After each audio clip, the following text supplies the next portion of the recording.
Hi everyone, welcome to my YouTube channel. I am Shalu Vajpayee. दोस्तों, आज के इस वीडियो में हम बात करेंगे आपके इकोनॉमिक के फैक्ट्स के बारे में। इसके पहले वाले वीडियो में हमने आपके पॉलिटी के फैक्ट्स के बारे में बात करी थी। उम्मीद है कि वो वीडियो आपने देखा होगा और पसंद भी किया होगा। तो आज हम बात करेंगे इकोनॉमिक की दोस्तों। तो यहाँ पर देखिए, आज का जो हमारा पहला फैक्ट है वो यहाँ पे ये है कि जो आपकी फाइनेंशियल मार्केट होती है, जिसमें कि आप स्टॉक खरीदते हैं, बेचते हैं, जो भी आप शेयर खरीदते हो, उन सबको रेगुलेट कौन करता है? उन सबको रेगुलेट करता है आपका सेबी। ठीक है, और ये किसकी मदद से करते हैं? आपकी जो एनएससी है और बीएससी की मदद से ये आपको सब कुछ रेगुलेट करते हैं। अब आपके मन में सवाल ये आए कि आपका एनएससी क्या होता है और बीएससी क्या होता है। तो यहाँ पे देखिए, एनएससी का मतलब होता है नेशनल स्टॉक एक्सचेंज, और यहाँ पे जो बीएससी उसका मतलब होता है बॉम्बे स्टॉक एक्सचेंज। तो ये आपकी एक तरह से स्टॉक एक्सचेंज कंपनी है जो आपके सेलर से शेयर खरीद करके बायर को देती हैं। ठीक है, और यहाँ पे जो बीएससी है वो हमारा एशिया का पहला स्टॉक एक्सचेंज है, और जो सेबी है उसकी स्थापना किसने करी थी? गवर्नमेंट ऑफ इंडिया ने करी थी। ठीक है जी, तो ये बातें आपको ध्यान रखनी। जिस तरह से आरबीआई है वो बैंक के लिए काम करता है, उसी तरह से सेबी जो है वो आपके एक स्टॉक एक्सचेंज के लिए वर्क करते हैं। तो ये आज का हमारा जो पहला फैक्ट था। उसके बाद हम बात करेंगे दूसरे फैक्ट के बारे में। आप सभी जानते हैं कि भारत में आपके डिमोनेटाइजेशन हुआ था नवंबर 2016 में। ठीक है, तो यहाँ पर जो आपके 500 और 1000 के नोट्स थे उसको बैन कर दिया गया था, और उसकी जगह जो नए नोट थे 500 के और 2000 के उसको जारी किया गया था। अब दोस्तों, आपसे कोई पूछे कि इसका मतलब क्या था, मतलब इसका मेन पर्पस क्या था, तो आप यहाँ पे उनको ये बताइए कि देखिए, यहाँ पर जो आपके जो जाली नोट थे उसको एक तरह से उस पर रोक लगाना था।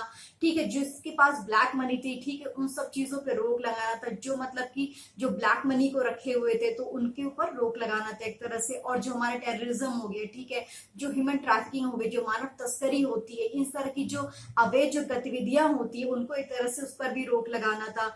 और जैसे बहुत सारे लोग आपने देखे होंगे इनकम टैक्स की चोरी करते हैं, तो उनको मतलब की तरह से अब वो चोरी नहीं कर सकते, क्योंकि यहाँ पे जो नोट्स है 500 के और 1000 के वो आपको बैन हो गए थे।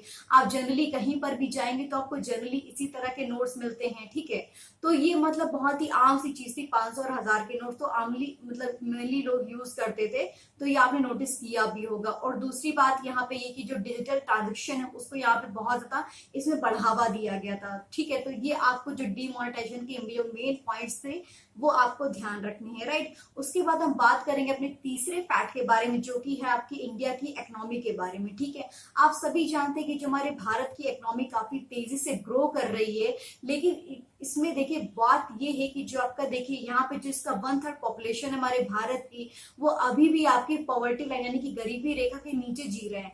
जैसे आपने देखा हो कि यहाँ पे देखिए, जो भारत में आपके 10% जो लोग हैं, जो बड़ी बड़ी कंपनियों के मालिक हैं, जिनके पास बहुत ज्यादा पैसा है, ठीक है, उनके पास आपकी जो इंडिया की 90% वेल्थ है।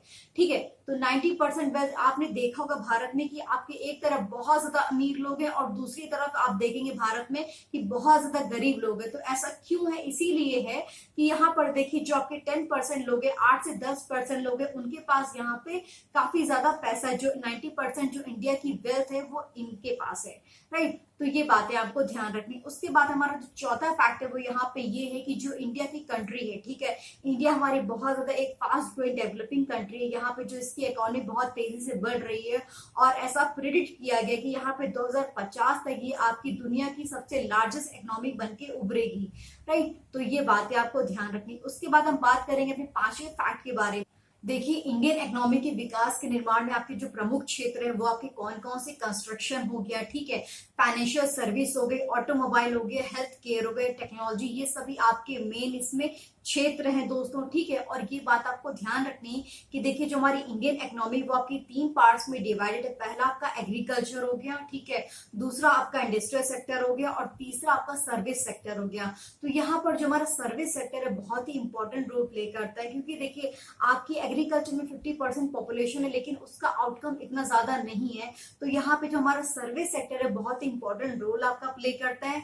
अभी हमारा जो इनिशिएटिव शुरू हुआ था मेक इन इंडिया का, उसकी वजह से, इस पहल की शुरुआत की वजह से जो हमारे देश के विकास में काफी एक तरह से तेजी आई थी, और 2016 से लेकर 2020 तक का जो टाइम पीरियड था उसमें इस क्षेत्र में आपके 5.6% की यहाँ पर वृद्धि हुई थी। तो ये आपको फैक्ट्स यहाँ पे ध्यान रखने हैं, ठीक है।